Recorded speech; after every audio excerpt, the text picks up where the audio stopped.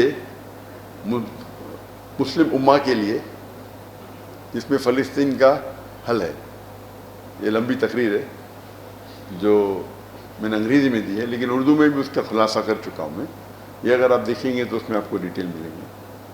جہاں تک کہ آپ نے کہا وہ کشمیر کا پورا میں نے سوال سنا نہیں، لیکن جو کشمیر کی جو حالت ہے ٹھیک ہے، ہم دیکھتے ہیں مسلمانوں کو کئی جگہ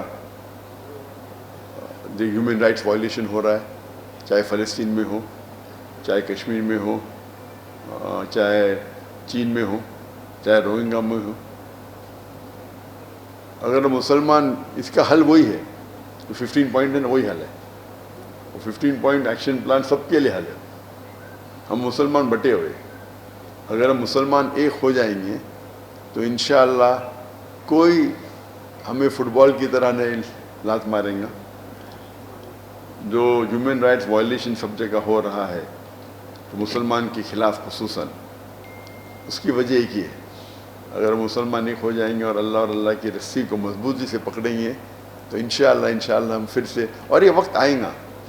اللہ تعالیٰ فرماتے قرآن مجید میں 3 جگہ، سورہ توبہ سورہ نمبر 9 آیت نمبر 33، سورہ فتح سورہ نمبر 48 آیت نمبر 28، اور سورہ صف سورہ نمبر 61 آیت نمبر 9، هو الذی ارسل رسولہ بالہدی ودین الحق لیظہرہ علی الدین کلہ. اللہ نے بھیجا اپنے پیغمبر محمد صلی اللہ علیہ وسلم کو دین الحق کے ساتھ تاکہ وہ سارے مذاہب پہ غالب ہو، چاہے وہ عیسائیت ہو، یہودیت ہو، ہندوازم ہو، بدھزم ہو، سیکولرزم ہو، ایتھیزم ہو، سوشلزم ہو. Islam is destined to supersede all, کل ماسٹر دیم آل.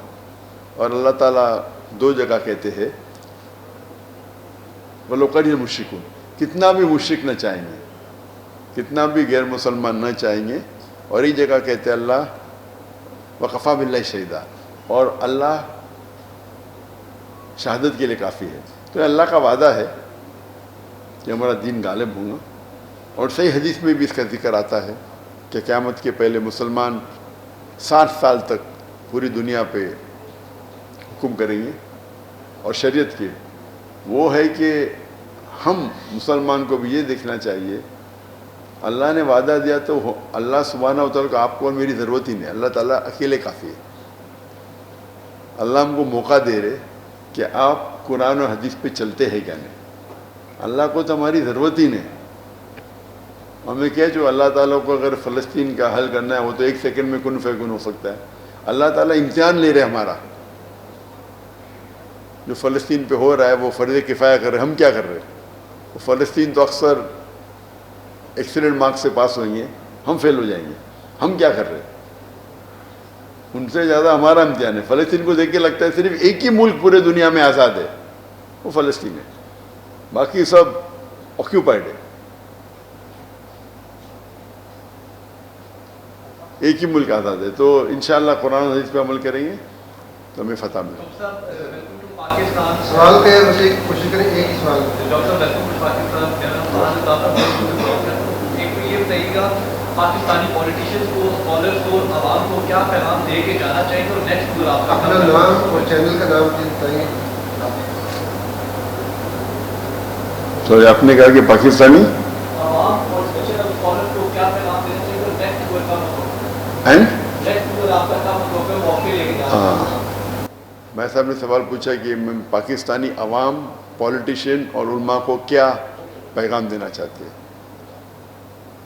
پیغام یہ ہے کہ پاکستان ایک واحد ملک پوری دنیا میں ہے جو اسلام کے نام پہ قائم ہوا. تو ساری دنیا کی نظر ہے کہ اسلام کے نام پہ قائم ہوا،